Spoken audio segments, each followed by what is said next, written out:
Escalating trade war with Canada, it also isn't the only economic battle brewing with the United States right now. We're standing by to hear today more about what is being referred to as economic D-Day, the Trump administration's latest move against Iran, with massive sanctions set to be announced and go into effect, and potential punishments for countries that do business with Iran. The Treasury Secretary is leading this, announcing this and writing in an op-ed over the weekend the following: the world should understand that our objective is to sever every economic lifeline that sustains the tyrannical regime until Tehran stands alone.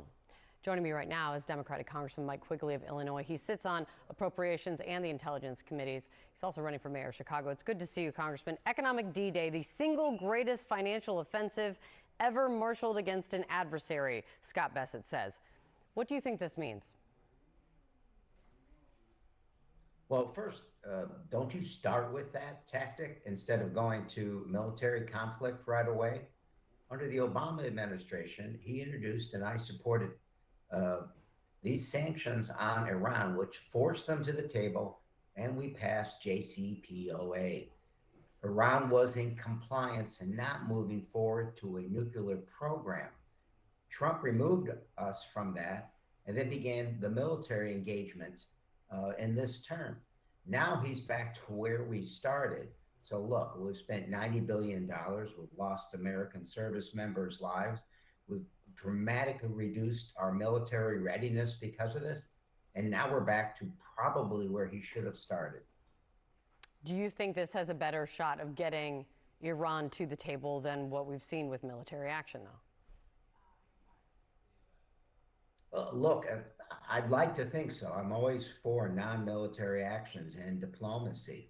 In the final analysis, one of the reasons we got JCPOA done was the oversized role that China played and will continue to play. So when they talk about going after those who are working and trading with Iran, and I know that the Chinese leader is coming to the United States, you run a very fine line now that you've got yourself in this position. It's extraordinarily complicated, largely because the president's mercurial habits and vacillating back and forth between conflict, peace talks, now economic pressure.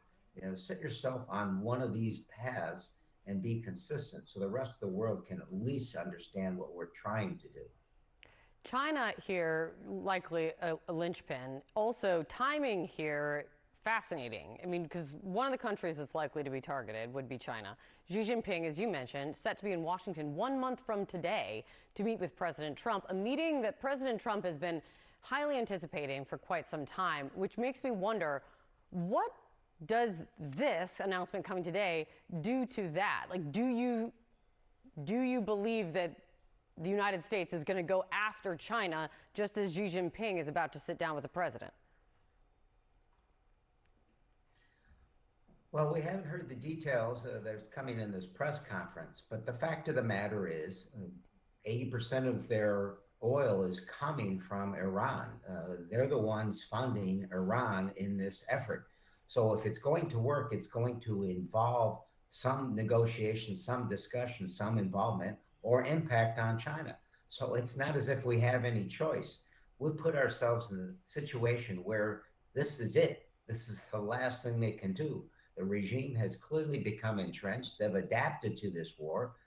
They know that they have opportunities to rebuild, restock. They can take what the U.S. military has given them.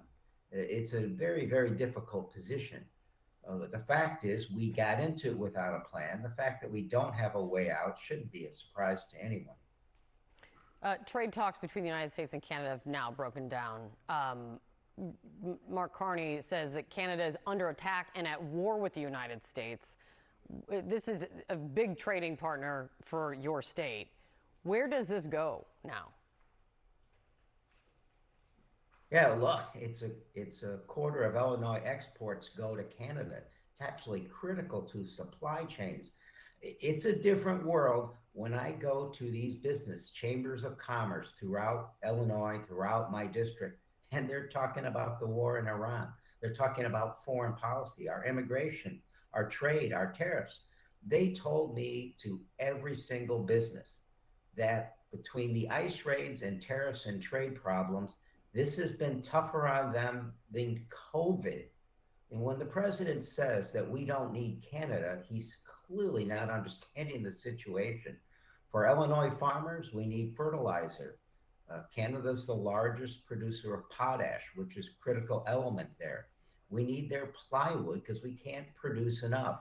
And if we shut them off and they retaliate, it's going to cost a lot more to build our housing. We get 60% of our crude oil. We get critical minerals for tech and for our defense. The world is a dangerous, complicated place, but we're a lot safer when we have friends. And to have a friend, you need to be one.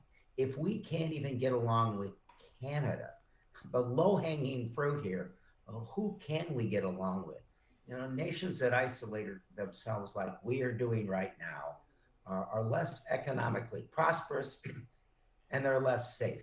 We're in a very difficult situation right now where we've lost their trust, we've lost their cooperation. I don't know how we rebuild it anytime soon. Hakeem Jeffries met privately in recent weeks with Jared Kushner, discussed potentially collaborating with Democrats on key issues. What do you think of that meeting? Most importantly, what's the area of common ground you could see working with the White House on? You know, I was told that from Leader Jeffries' spokesman that he has a policy of when he's invited to a meeting, he goes, and that's exactly what he did. So look, even in the midst of disagreeing as harsh and as tough as you possibly can on critical issues, we still have a nation to govern. So if there's some common ground and we can get some things done in the midst of this, then so be it. I was the proud sponsor of the Act for ALS, pretty dramatic game changer for all neurodegenerative diseases 5 years ago. And we just reauthorized it unanimously. So I wouldn't take too much out of this beyond the fact that everyone should want us to agree and work together when we can. Yes, it just happens so rarely. Congressman, it's good to have you on. Thank you so much. I really appreciate it. John.